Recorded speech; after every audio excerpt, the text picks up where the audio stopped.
शाम का समय था। सूरज ढल रहा था। गांव के चौक में पीपल के पेड़ के नीचे 4-5 लोग चारपाई बिछाकर बैठे थे। आज कुछ ज्यादा ही हवा चल रही थी। सबने लालटेन जला रखी थी। वहीं चाचा हरिराम भी बैठे थे। तभी मुन्ना बुलाता है, चाचा, आज कोई जबरदस्त कहानी सुनाओ ना, कुछ भूत प्रेत वाली। चाचा हरिराम हल्की मुस्कान के साथ बोलते हैं, सुनोगे तो डर जाओगे, लेकिन ठीक है, आज तुम लोगों को चांदपुर की पुरानी हवेली का राज सुनाता हूं। लेकिन एक बात याद रखना, ये कहानी सिर्फ कहानी नहीं है। सब एकदम चुप हो गए। 50 साल पहले की बात है। तब गांव बहुत छोटा था। बिजली नहीं थी और लोग रात को 7 बजे के बाद बाहर निकलते ही नहीं थे। एक बहुत बड़ी हवेली गांव के कोने में थी। लोग कहते थे वहां रात में कुछ अजीब आवाजें आती है। वहां एक बड़ी सुशील प्यारी सी लड़की की शादी एक महीने बाद होने वाली थी, जिसका नाम मीरा था। लेकिन एक दिन वो गायब हो गई। सुबह तक सबको लगा कि वो किसी सहेली के यहाँ गई होगी, लेकिन शाम होते होते माँ ने पूरा गांव छान मारा। मंदिर, तालाब, स्कूल, हर जगह। तभी किसी ने कहा, सुबह उसे हवेली के पास देखा था। गांव वाले डर गए।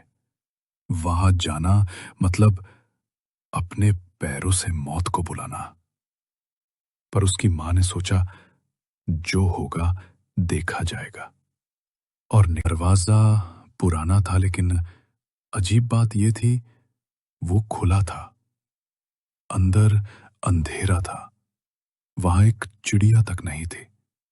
बस एक भारी घंटी की आवाज आ रही थी।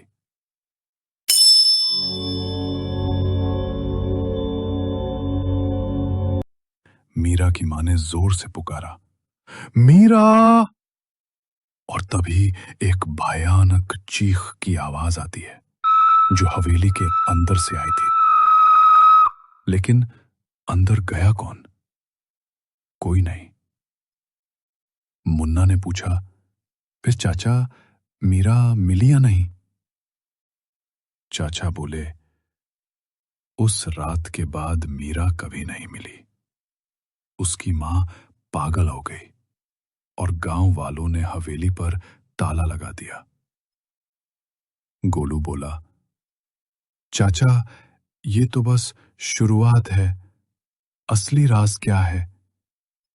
चाचा मुस्कुराए, अरे रुक जा बेटा, अब कहानी घूमेंगी।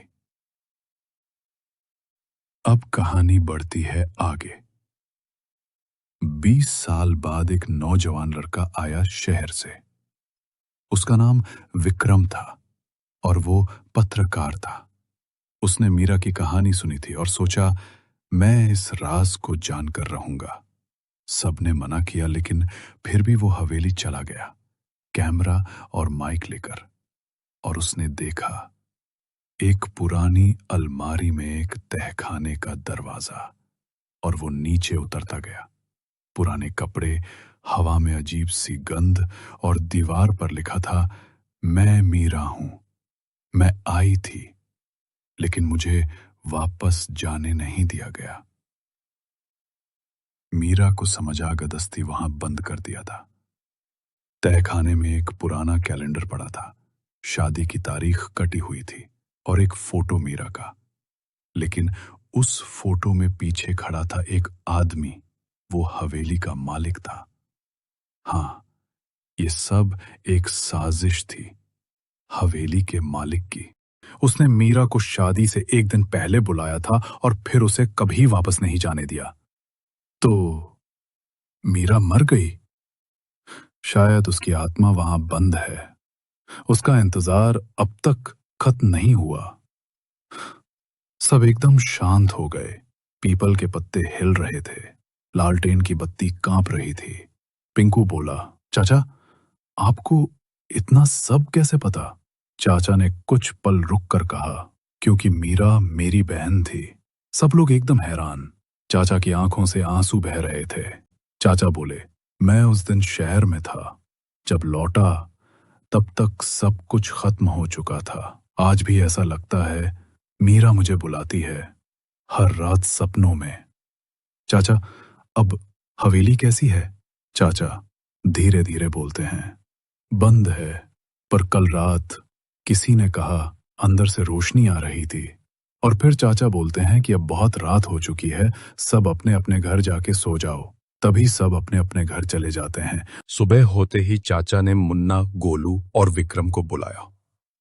चाचा बोले, अब और चुप नहीं बैठूंगा। आज रात हम चारों हवेली जाएंगे। सब डर गए, लेकिन विक्रम बोला, अगर मीरा की आत्मा अब भी वहां है तो उसे मुक्ति मिलनी चाहिए। और फिर वो सब रात होने का इंतजार करते हैं। रात होते ही ठीक 12 बजे सब लालटेन लेकर हवेली में घुस जाते हैं। फिर से वही घंटी की आवाज आती है। तभी उन्हें वहां एक कंकाल मिलता है, जिसके पास एक भारी लॉकेट था। उस लॉकेट पर लिखा था मीरा। फिर एक पुराना रजिस्टर मिला ठाकुर का, जिसमें लिखा था, मीरा मेरी हो नहीं सकती थी तो मैंने उसे इसी हवेली में कैद कर लिया। कोई जाने इससे पहले उसे हमेशा के लिए बंद कर दिया है। अचानक पूरा कमरा ठंडा हो गया। हवा तेज चलने लगी। एक हल्की नीली रोशनी में मीरा की आत्मा सामने आई। वो गुस्से में नहीं थी, बस दुखी थी। चाचा की आंखों में आंसू थे। माफ कर दे मीरा, मैं नहीं आ पाया उस रात तुझे बचाने।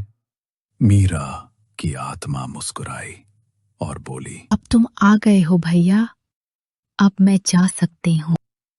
और एक तेज उजाला हुआ और आत्मा गायब हो गई। हवेली में लगी दीवारें हिलने लगी, मानो सालों का बोझ अब उतर रहा हो। अगले दिन गांव वालों ने मिलकर हवेली को गिरा दिया और एक मंदिर बना दिया। अब उस तरफ कोई डर नहीं था, बस शांति थी। कुछ महीने बाद चाचा हरिराम फिर पीपल के नीचे बैठे थे। इस बार मुस्कुरा रहे थे। मुन्ना ने पूछा, अब डर नहीं लगता चाचा? चाचा बोले, डर का साया तब तक रहता है जब तक सच्चाई छुपी होती है। अब मीरा आजाद है तो कैसा डर। चौक पर लालटेन की रोशनी थी, लेकिन हवाओं में अब डर नहीं था, बस मीरा की याद थी। और कहानी